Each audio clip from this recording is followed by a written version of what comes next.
Thank you so much for joining us this afternoon. We've got a very special speaker today. Before I introduce him, I wanted to say two short notes for everyone. First of all, I wanted to make sure that I recognize the stupendous effort of the folks who are putting together this event and the conference as a whole. David Knight and Amaresh Kolapara are the producers of the Space Venturing Forum, and I wanted to just recognize them, so if they could stand.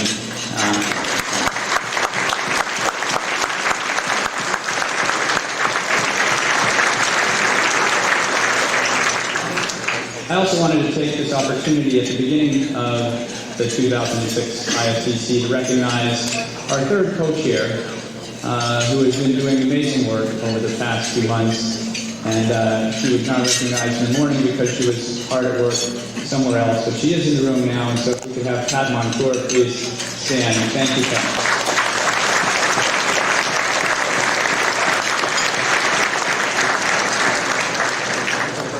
Finally, I want to thank the sponsor for today's lunch, which is the Boeing Company.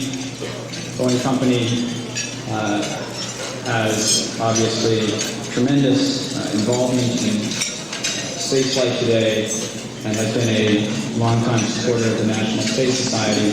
And for that support, we are deeply grateful. So if we can get a round of applause for Boeing.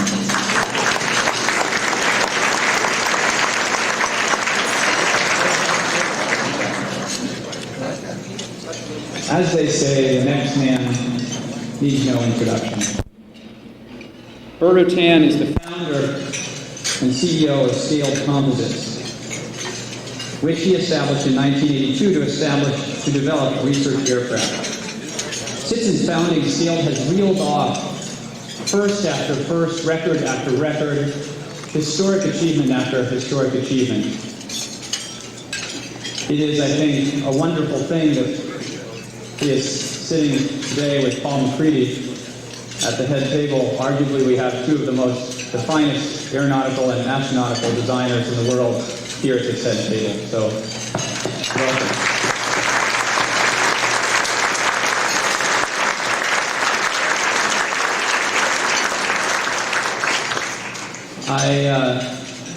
By the way, I would recognize all the amazing people in this room, but I think we all really want to hear Burt talk. So, I'll cut to the chase. Burt has built Voyager, designed Voyager, recently oversaw the development of the Virgin Global Flyer, a single-seat turbo-powered powered aircraft that was designed to fly around the world non-stop, which it achieved. And of course, the reason why we as space advocates are so enthusiastic, he designed SpaceShipOne and White Knight, which successfully won the X Prize of $10 million and is now on his way to designing Spaceship 2. That's it. I would like to introduce Burt. Before we begin, we'd like to show a short video, so if we could roll that now.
it's done. It's successful. I take a certain amount of risk about showing that video to a high technology audience here because we all know, of course, that's an antique already in a museum. I don't normally address these kinds of conferences, although you ISDC folk don't seem to know that because this is my second year in a row. I was led here last year by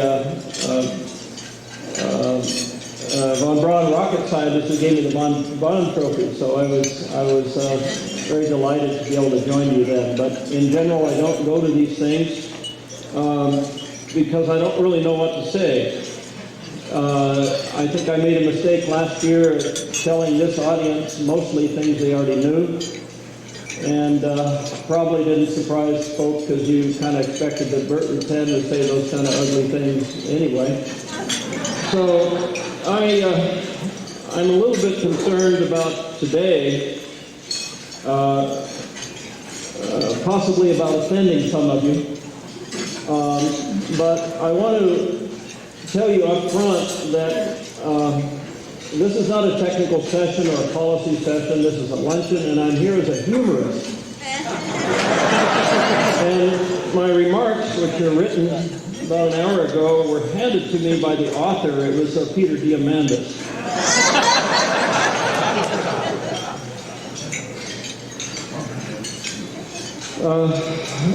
I guess a humorist, I've got to tell a joke. Bill Clinton was talking to Dick Cheney recently, and he says, you Republicans, you get away with murder. He says, hell, when I was president and shot somebody in the face, they going to impeach me.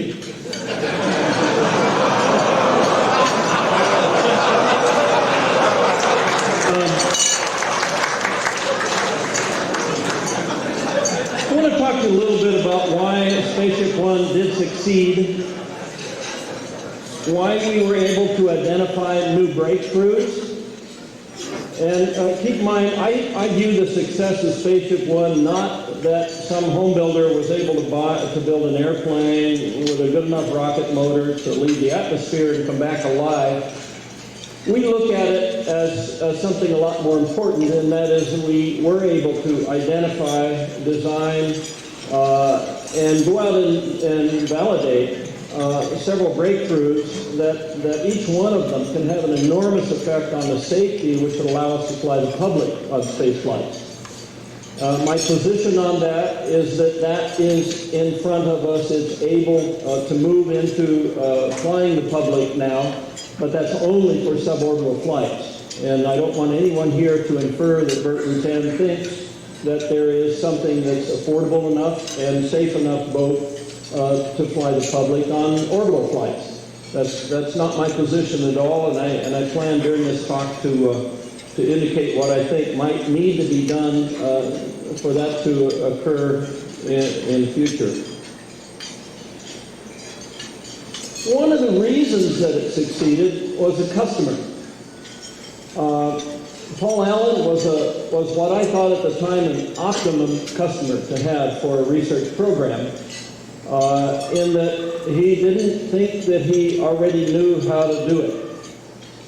And he let the people on our team make their own decisions, and we made them on the spot in terms of what kind of risks that are appropriate to take, not just overall, but what kind of risks are appropriate to take today. And I found, though, more recently that maybe he wasn't the most optimum customer, because our current customer is not an American, and the export license limitations now preclude me from showing any technical data to my customer, and I found out that's even better than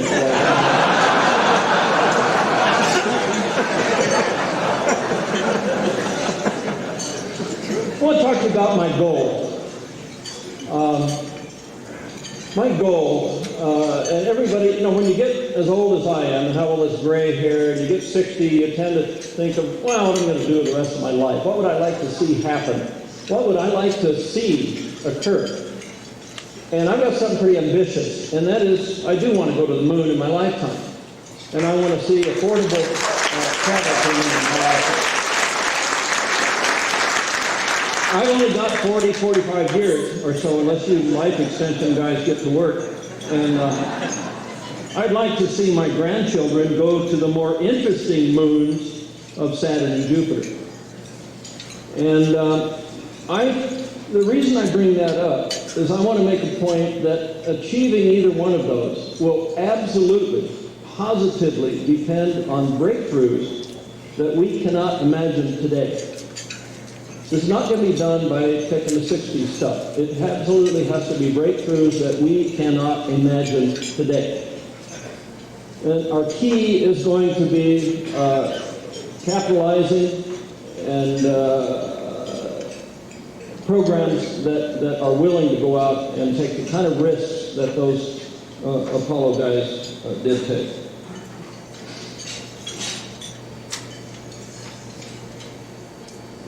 I'm going to talk a little bit about the U.S. taxpayer-funded program for human space research. I won't mention who they are, but I want to point out that, in my opinion, the CEB program, the Return to Program, which would put an American on the moon almost exactly 50 years after Buzz Aldrin landed there. Buzz is right here, by the way. Good to see you again.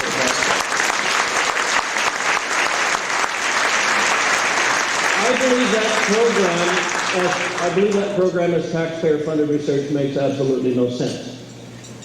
And the reason that I believe that is that they are forcing the program to be done with technology that we already know works, and are not creating an environment where it is possible to have a breakthrough. When you go out and use steel case solids, and when you decide that your launch, your landing, your recovery, your re-entry, everything about it is copied from that brilliant work that was done with the Apollo guys, you are guaranteeing that you're not going to learn anything new here that is useful for you to go after the other moons. All we're doing is well, I don't know what we're doing, but it doesn't make sense. I think a lion's share of the taxpayer R&D money ought to be in other types of programs that are dramatically different than those that encourage risks in order to stumble into breakthroughs. Now, I have a theory about why it's being done. I've been gathering data and I've been trying to assess, why the hell would you do this? And I got a theory. We just happen to be here in 2006 at a unique period of time. And it's at a time where the very brilliant folk who made Apollo happen, who went out and designed that lunar lander only 3.5 years after Gagarin, and who did all that wonderful stuff, and who had the risks to do lunar orbit rendezvous and then went out and pulled it off. These folk had to be gods compared to the folk that are working now, at least in management. They certainly are. And I have noticed, excuse me, Rusty, for this comment. Again, I'm here as a humorist. I have noticed that these people are at a very unique time, and that is they're getting senile. They're old enough. You saying Buzz too? No, that's not. And we didn't have the internet in those days, and the stuff that you write down sometimes in pencil in a drawer, and you'll maybe it's sold on eBay as a prize. But I've got a theory that this stuff was not written down, and nobody knows what it is, so that Mike Griffin's program really is a training program. And that is to, before these guys die, we've got to train somebody else to do what we knew how to do 50 years ago. You could also describe it possibly as archaeology.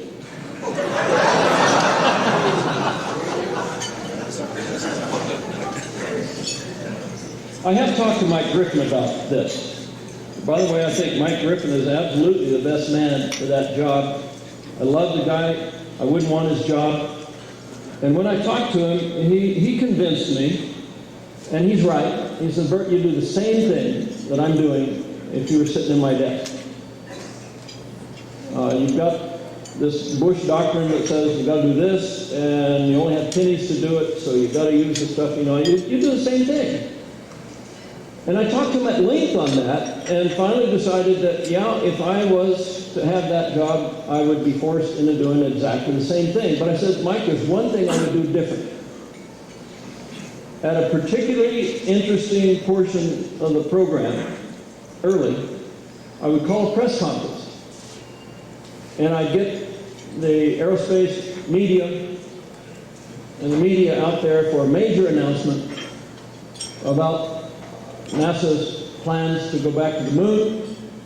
And I'd go in front of the microphone and I'd scream at the top of my lungs, "This is stupid!" And then I would turn around my back and go back to the office and go back to work.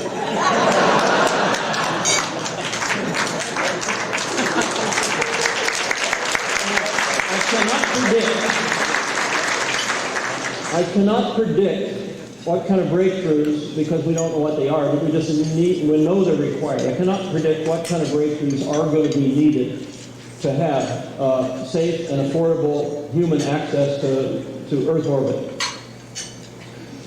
And it doesn't do me any good to even discuss that, because if there's something out there that you don't know about, it's hard to discuss it. However, I can give a little example that helps me understand that it might be possible that the breakthroughs are large. And to do that, I'm going to give you a little comparison between something that happened in the early 60s with something that we did in 2004. And in the early 60s, there was a NASA and Air Force research program for high-speed flight. And it was also a vehicle that could fly outside the atmosphere called the X-15. And this is not a fair comparison from the standpoint that the X-15's main mission was high-speed research. It did most of its flights at 100,000 feet, and it went out to Mach 6.7.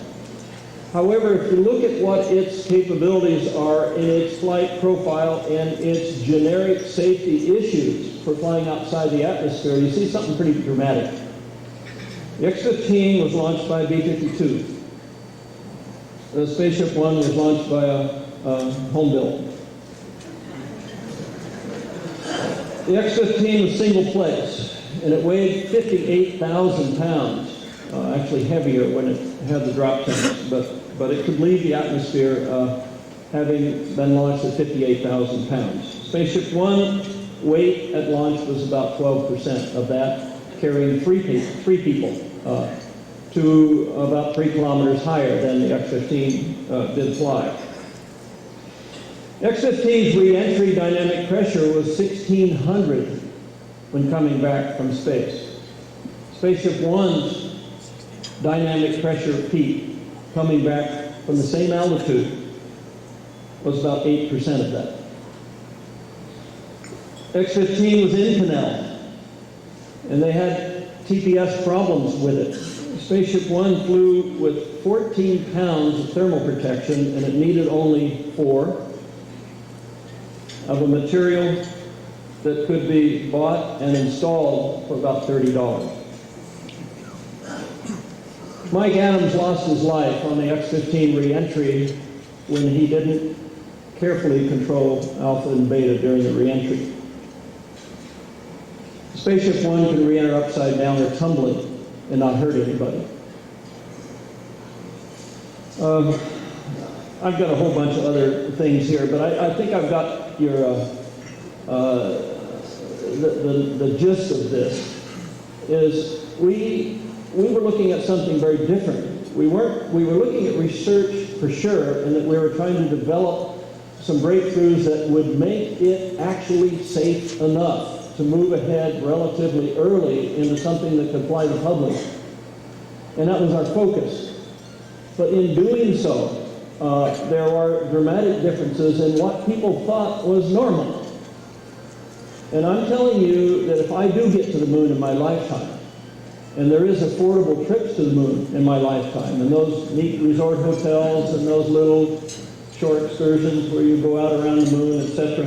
If that happens then, it will be because of breakthroughs that make the kinds of differences that we saw with suborbital manned flight capability, differences from what we see now with the boosters that have flown government manned spaceflight. Okay, I've got to talk a little bit about FAA. There's no FAA here, is there? Again, this is a humorous talk. Just keep with FAA regulation of research and with commercial human spaceflight that's in front of us, we face a dilemma. And this dilemma is brought on more by those in the industry than it's brought on by the FAA.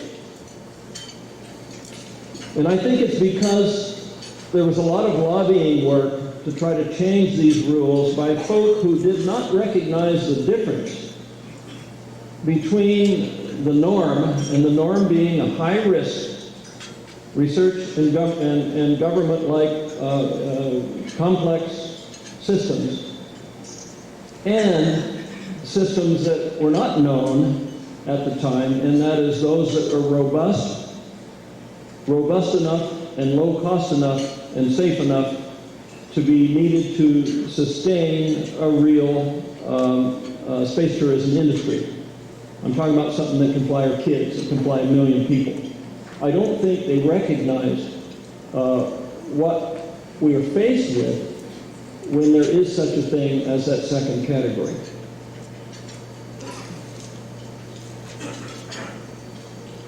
What we ended up with is a plan for a scenario in which the FAA will only protect those non-involved. The FAA will not be in a position to go to a trial after an accident and say that this vendor did the right thing for safety to protect the passengers. And I think that is not just a small nuance, I think that is an enormous dilemma, an enormous problem that may threaten the very sustainability of the new industry. They justified this because you can't spec an immature technology. In other words, you can't just take Part 25 and apply it to a new spaceship because you don't know what that spaceship is. And I agree with that. I'm not saying there was a choice. I'm just saying that there's a problem. And everybody seemed to be real happy that we have this 8-year moratorium on FAA requiring you to do a Part 25 certification. And I'd like to remind folk that it's now 6.5 years. Doesn't seem like that long ago, did it?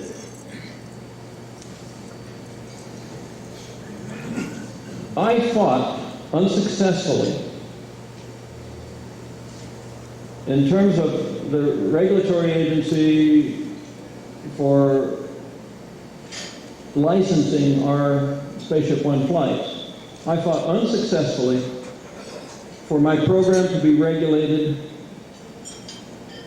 by those who regulate airplanes and who are normally regulating things that are characteristically and generally thought of as safe and robust. I lost that battle, and I was regulated by folk who have this background and attitude and policy directed by Congress that's based around the fact that these things are extremely dangerous, they'll blow up at any time, and all you've got to do is to keep the parts from hitting the bystanders on the ground. Now that may not seem like a big deal to you, but believe me, if you run through a program of research and development to do that, some really funny things happen. And what I think is worse is the type of problems we're going to have with that kind of overall attitude and thinking when we get into commercial flights where you're actually flying people who are valuable and who breathe air and who are expected to have a level of safety that's at least commensurate with the early airlines.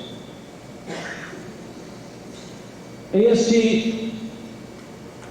after a very big battle, and I would call it a battle for sure, on the point that you really cannot calculate the expectation of casualty to the non-involved public if you have a robust, safe airplane. You can calculate expectation of casualty if you're trying to protect the residents of Lompoc from a missile that's likely to blow up and to make sure those pieces don't hurt them. That calculation works for something that has a probability of failure of 1, i.e. it's going to blow up, but it makes no sense at all, and no one can calculate it for a system that is reliable because you cannot estimate on a new system what the probability of failure is. And I applaud them for recognizing the need for an experimental permit and for allowing us to allowing the future folk to do experimental research and development testing without having to prove EC, because I hate to say it, but I was right. You can't calculate EC for a research airplane. And I applaud them for recognizing that and fixing that. I fought unsuccessfully for something that I thought was extremely important, and I still think is extremely important, and that is when you are doing airplane-like things, like a turbofan airplane taking off from an airport, or a glider with no propellant in it coming back and landing at an airport, that needs to be regulated by people who understand those things, and that's airplane people. Okay? This problem, I think that AST needs to be regulating things that are rocket-like. If you're running a rocket motor with people in it, that should be under an AST launch license. If you're gliding back to an airport for 20 minutes and you have to deal with EC for a small town nearby, you will be forced into decreasing the safety for your crew members and your passengers in order to make damn sure you have no chance of hurting anybody in town or hurting any desert tourists. And the thing about this is the way the regulatory thing is set up now and is planned for the future here, it is going to assure that those who are at an absolutely tiny risk historically, and again, there's a lot of streets at Edwards that are named after test pilots who gave their lives, but there's nobody named, there's no street named for somebody who got hurt because they were on the ground and got hit by something. There is all the focus on making sure that there is super protection for those that are already at tiny risk. And there is no focus on the protection of those that buy tickets and fly in space. And that's wrong. It's crippling to the industry, and it's going to have to be changed, and it's going to have to be changed for there to be a sustainable industry.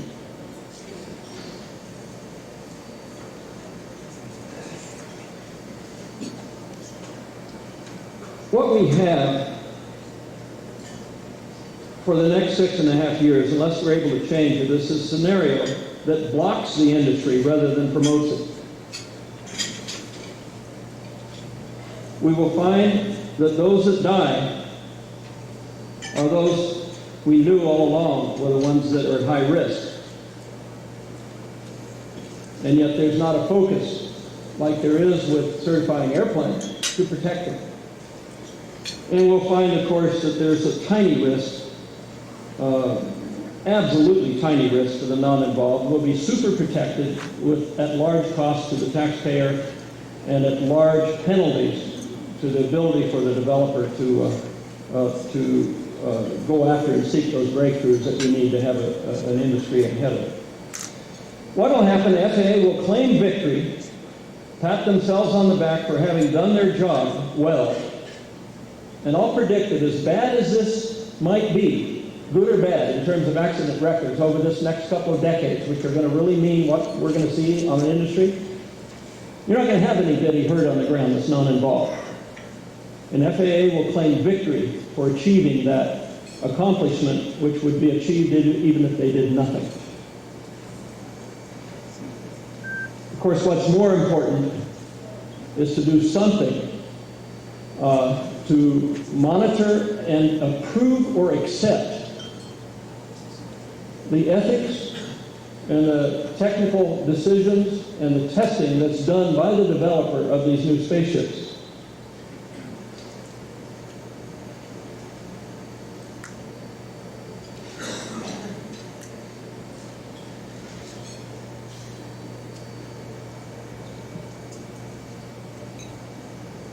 I will fight for something that is required, and that is that we have a focus on the protection of the ticket-paying passengers and of the protection of the crew.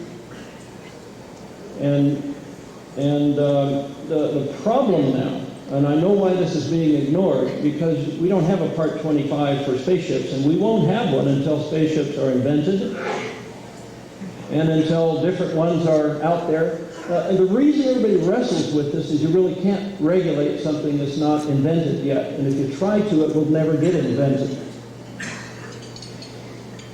So what do? They need to know what to allow and what to outlaw. There might be another way to do it, because it is impossible to do without interfering with the research and development environment. And that is that the FAA would identify the people that are involved in the development of a new spaceship and the people that are involved in a new space line, and require that they all fly all their children before they sell tickets.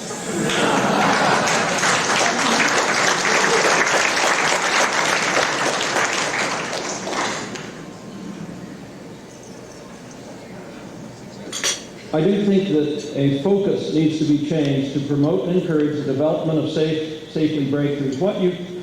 The focus now, and this is how you will be worked with when you're regulated for a launch license. You will be told what you cannot do because you are dangerous. That's what it's all about. Here's what you cannot do because you are dangerous.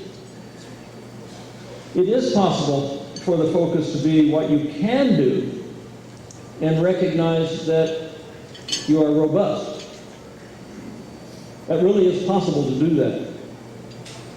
There needs to be a generic attitude change from it's okay to die if you sign a waiver and you gotta fly where the pieces don't hit the bystanders, to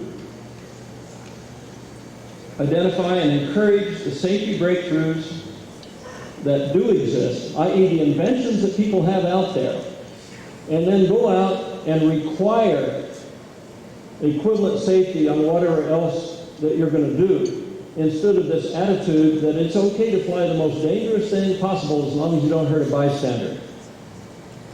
I think if that attitude and policy continues, the industry will be enormously burdened by regulation. Okay, I want to talk a little bit about investment. I understand there's some investment kind of folks here, so let me throw my, first of all, I've never gone out and sought investment, so I'm not very good at this, but I just want to give you some thoughts. If you read the internet and the news, just lately you've looked at about $1 billion of committed money for spaceports, even though these spaceports have nothing to fly. That's just kind of cool. It's almost humorous to watch the worldwide battle of the spaceports. They're everywhere. The lesson that I've learned from that, and is a very good one, and a very comforting one, and that tells me that if somebody is out and can't go out there and develop a spaceship that is affordable enough and safe enough to fly the public, that just magically all of this other money that will be needed will appear in front of our face immediately. And I think that's pretty cool. Because if that kind of investment can be committed with such little amount of information now, it tells us something, and that is there's a lot of money out there that will be focused on a new industry if we solve the basic problem of a robust vehicle to fly.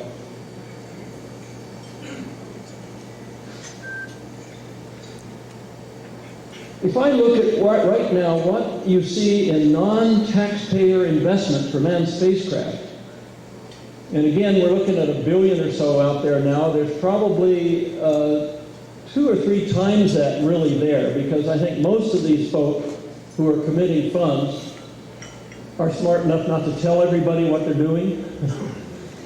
So there's probably 2 or 3 times that investment going on. I certainly would think and hope that that's the case. And if there is a commercial vehicle that's out there that's aimed and can indeed fly people safely, so I'm talking about focusing not to fly a few hundred people, but focusing so that it'll attract millions of people to leave the atmosphere, at least suborbital.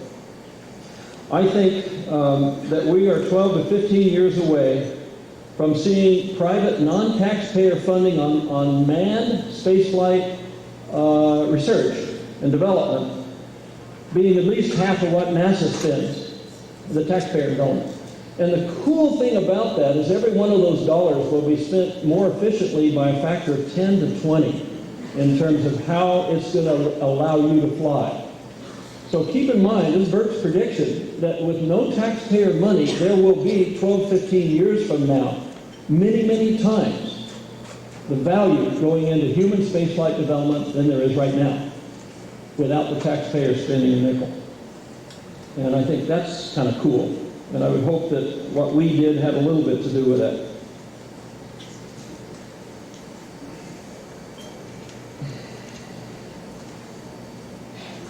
Everything's going to change when that occurs.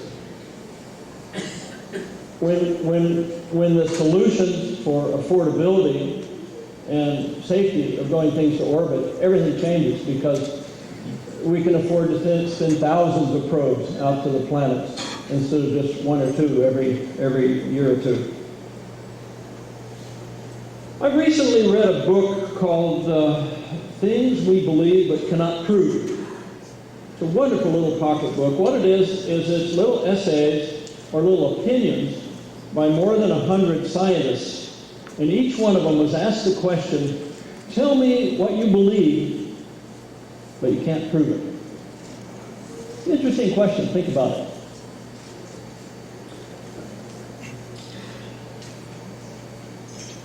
And I've applied it to what I think is going to happen and what's going on in the industry that you guys are familiar with, and I think there's some interesting parallels here.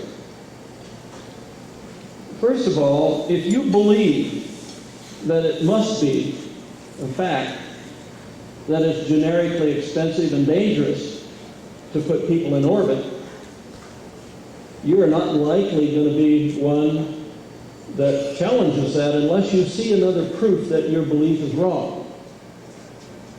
So you can't put yourself in a position to reach the breakthroughs even if you had the money.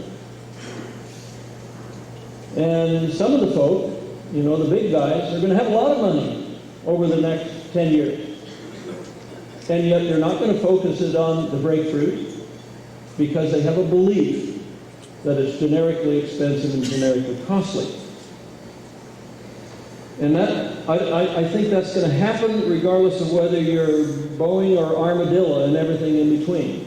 It's that thinking, that philosophy that focuses your decisions on whether or not you have the courage to try and take risks and to do things. You don't take risks trying to do something that you don't think can be achieved. So you have to be a little bit wacko to stick your neck out.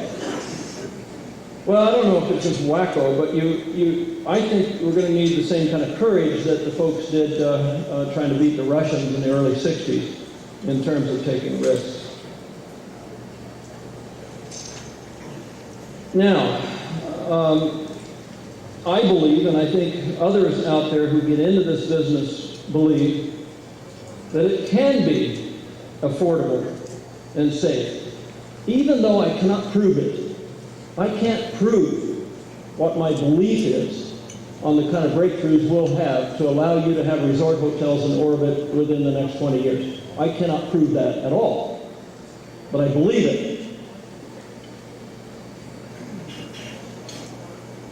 I think the neat thing about it that gives me an advantage to clearly make this observation is that for this other, a lot of people say is not really an important category, but this other thing, I believe that I will prove that it's true for suborbital spaceflight. I strongly believe that you're going to see within the next few years, certainly within a decade, you're going to see proof that it is indeed very affordable and very safe, such that it can reach millions, and fly your kids if you want to give people the experience of seeing the black sky and float around the cabin, all those wonderful things.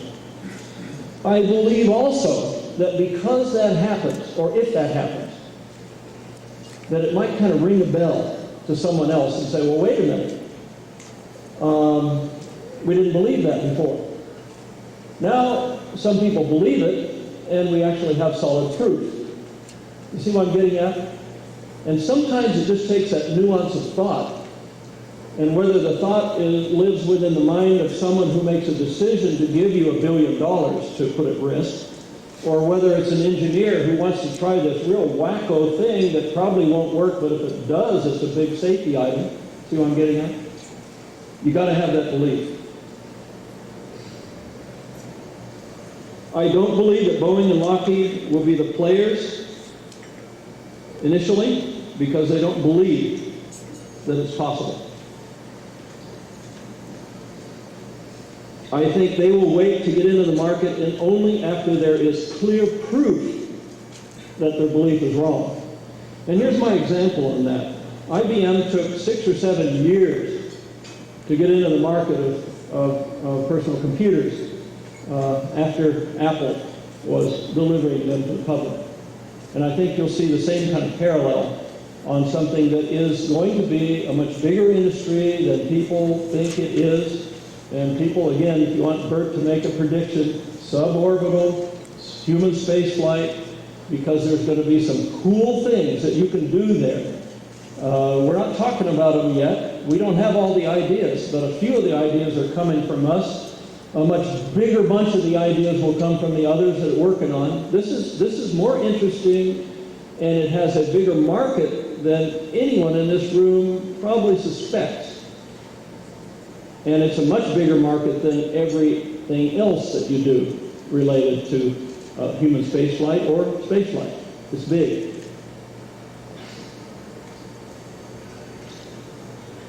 What happened to the X-Prize players? Have they given up? I don't know, there may be some in this room. Remember, this is just humor. It's been a couple years almost. Next month it will be 2 years since we flew a manned spaceflight. I don't see anything out there. I don't see that someone's even built some to go to space. It could be that some have given up. There is evidence that some are focusing on racing antique home builds to prop up a spaceport hopeful.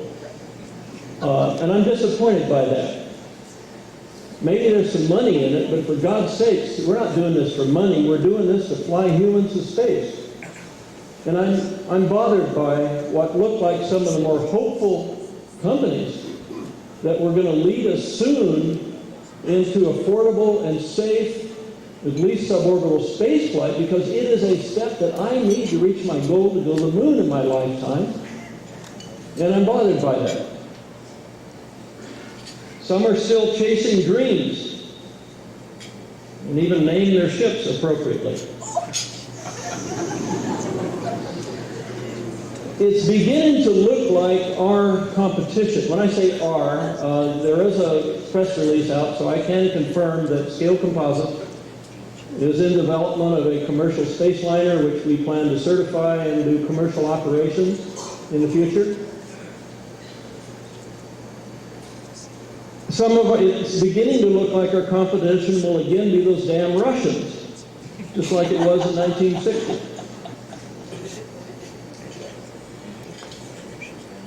My hope, though, is that new solutions for getting to Mach 30 and to providing adequate safety for launch and recovery, those breakthroughs will happen so that I can reach my goal of visiting the moon. And I would hope that there will be funding for research and development folk that gets it, i.e. agrees that the solution cannot be had by going out and using this Russian motor and doing this sort of copy on what happened in the 60s, because if it was good enough in the 60s to fly the public, believe me, in 45 years it would have been done. But damn it wasn't good enough. It was too damn dangerous and too damn expensive generically. That's why only a few very, very, very lucky individuals, and two of them are sitting at this seat here, got to enjoy it, and the rest of us can't.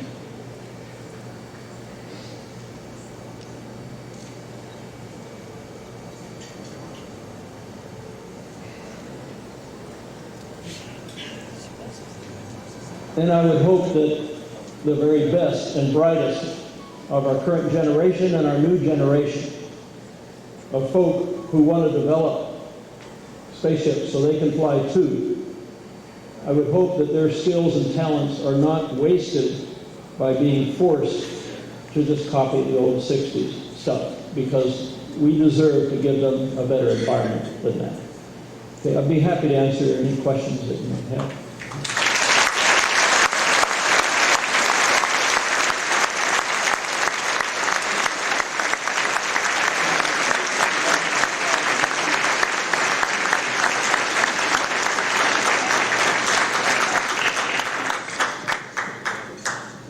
Do I have one of these on, Glenn?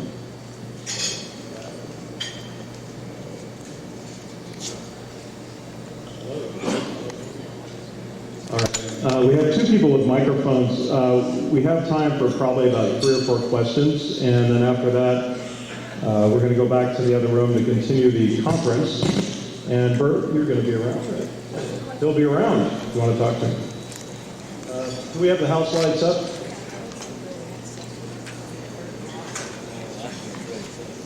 I have a quick question, and it's basically, what would you ideally like to see in order to get us, yeah, I'm over here, in order to get us into orbital heights and then to get as far as the moon? Your ideal, a rocket, or whatever else. But like I said, I don't know what it is. I just know that if we copy what we have, it won't be affordable enough or safe enough. That's my only point. Just because I've done some things that look to others like new stuff, I didn't know about them until they happened. I don't see anything out there right now that I would put my own money into as being the solution for affordable, safe enough, fly the public to orbit. I don't see anything out there. Now maybe somebody's, and properly they would if they are, maybe somebody's working on something in secrecy. You know, you didn't see SpaceShipOne until it was ready to fly. I would hope that there's somebody out there working on some breakthrough. And if there's not, what's behind the remarks I've made here is to get people to understand that you've got to go after those sort of things, because we have 45 years of trying to develop the same old stuff, and the fact that we've got a NASA program for another decade and a half to try the same thing tells us that we probably won't get there. And if you're asking me what it looks like, I've got to tell you, I have absolutely no idea. I don't know.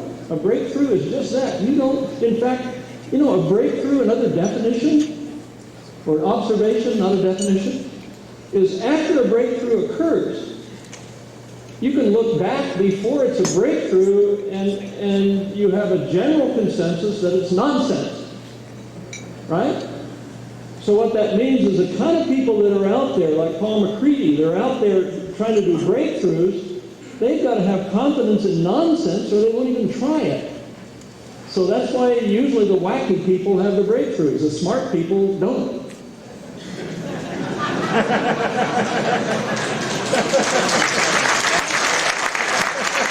I tell you, I don't know. We're both wacky, I think. Burt Rutan, let me tell you something. First, I'm going to identify myself. I'm Maria Tomé from Brazil. And let me tell you, I am a great fan of yourself because you are an incredible, great space guy.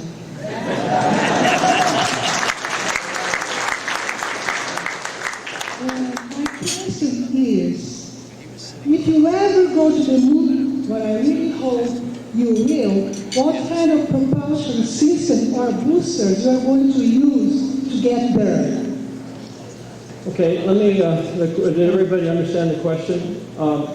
I believe that if I do go to the moon in my lifetime, it will not be possible for me to do so unless there is breakthroughs in technologies, and I would certainly say, or certainly guess, that a propulsion breakthrough would have to be one of them. And what that means is that I cannot envision what that propulsion system would be because it has not been invented yet. I am very concerned about you guys spending the rest of my lifetime, a whole another 40 years, and not even trying to come up with something new. And I believe that I'll be very old and won't be able to reach the goal. But I don't know. If I knew what these breakthroughs were, I wouldn't screw around with suborbital space tourism, period. No way. I'm already 63 years old. If I had a breakthrough way that I thought would go to Mars, I wouldn't mess around with low Earth orbit. Why would I do that? I'm too old. Right? And I'm doing suborbital space tourism. I'm doing suborbital space tourism because I feel very confident that I can provide affordability and safety and get an industry started, and a lot of folks can make money on that, and I think just the fact that that's done might be a spark or an encouragement so that the more important thing gets done so we can go to the moon. That's my point. Hi, I'm a big fan of your philosophy about the less restrictive regulations. What I wanted to ask is if you could elaborate on what motivations sea and island launch-based competitors might have for backing this same philosophy you have of having less regulation.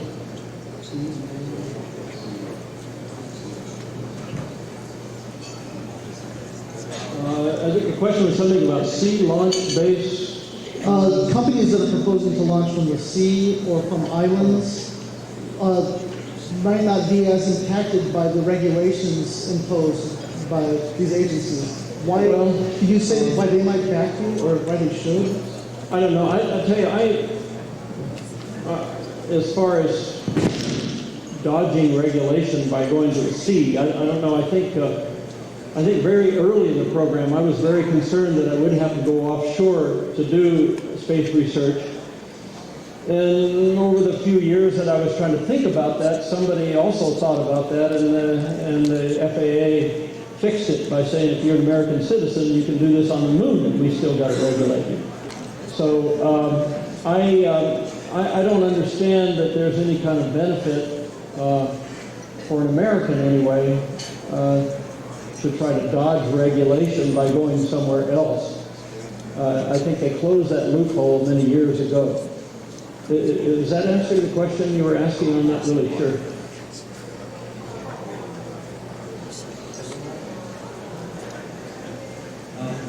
November 14, 1967, as memory serves, when Mike Adams was killed on the X-15. Of course, February 1st, 2003, when Columbia crew came in.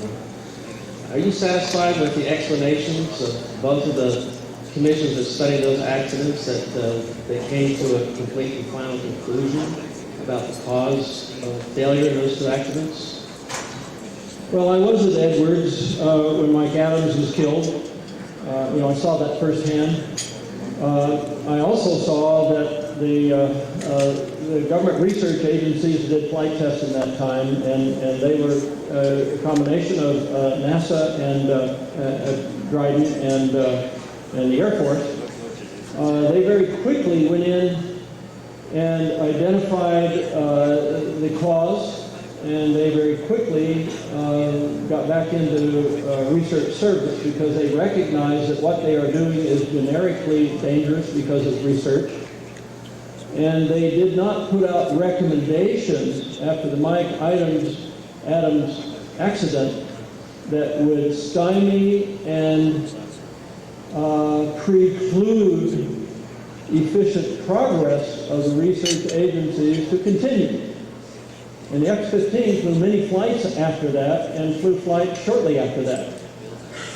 I am not an expert on the folk who analyze the various space shuttle accidents, but I have observed that recommendations that can come out of an accident board can make an enormous effect on the efficiency of taxpayer research. And they can, both of those accidents have resulted in enormous expense to the taxpayer beyond the loss of the vehicle, and enormous expense in that, for example, the decision to not go back to the Hubble Space Telescope, because you couldn't then go over and have a lifeboat as a space station. Well, for crying out loud, the shuttle had been to the Hubble several times.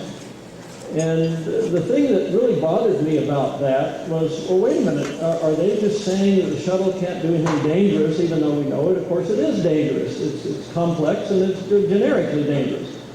And what really bothered me about that is if you look at the budget forecast to go out and spend hundreds of billions of dollars to go to Mars, and yet you don't have the courage to go back to the Hubble, it looks like you got the wrong guys doing it.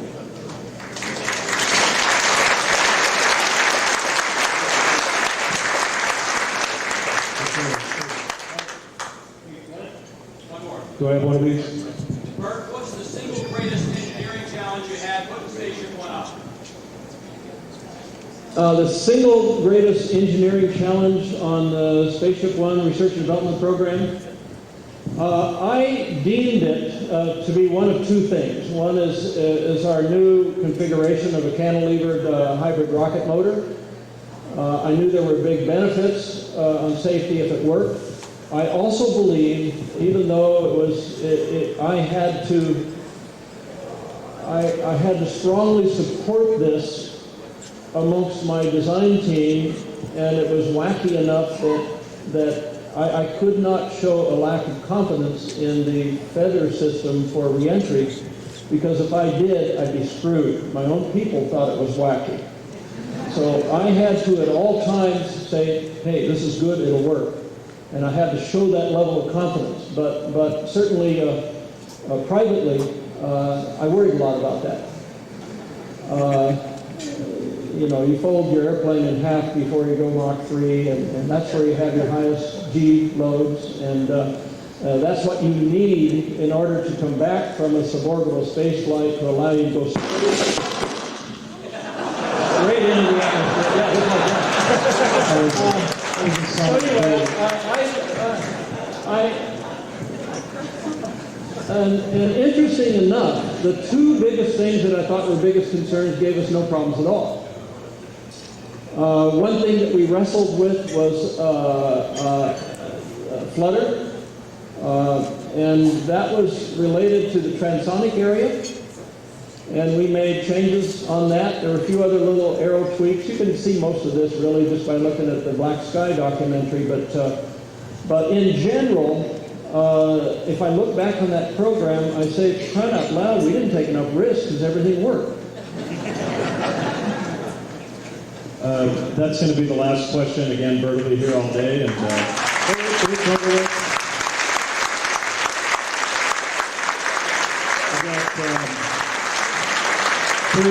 three very quick things we're going to do before Burt leaves the stage. First of all, we're going to give him a lovely parting gift on behalf of the NSS, the TPS, and the Space Venturing Forum.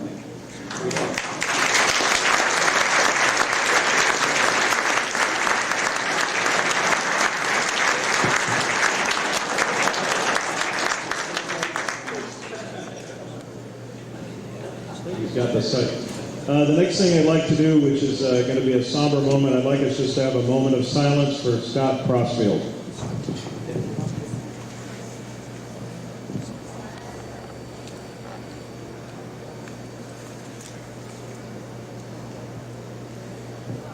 And we're all going to remember him. He's a great pilot. One other thing, most of you may not be aware, but there are a very special group of people here today who come from all over the world. And they not only put their belief in Burt and his designs, they put their money where their mouths are. So if we have any of the Virgin Galactic founders, could you stand up?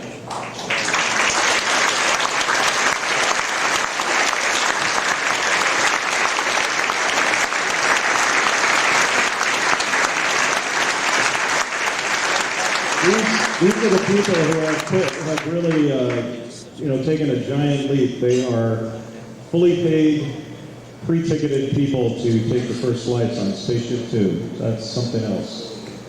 With that, I would like to adjourn the luncheon. Thank you again to Burt. Tremendous. We're going to be back in the other room in a few minutes, and we're going to start the panel on the prime contractors. Thank you.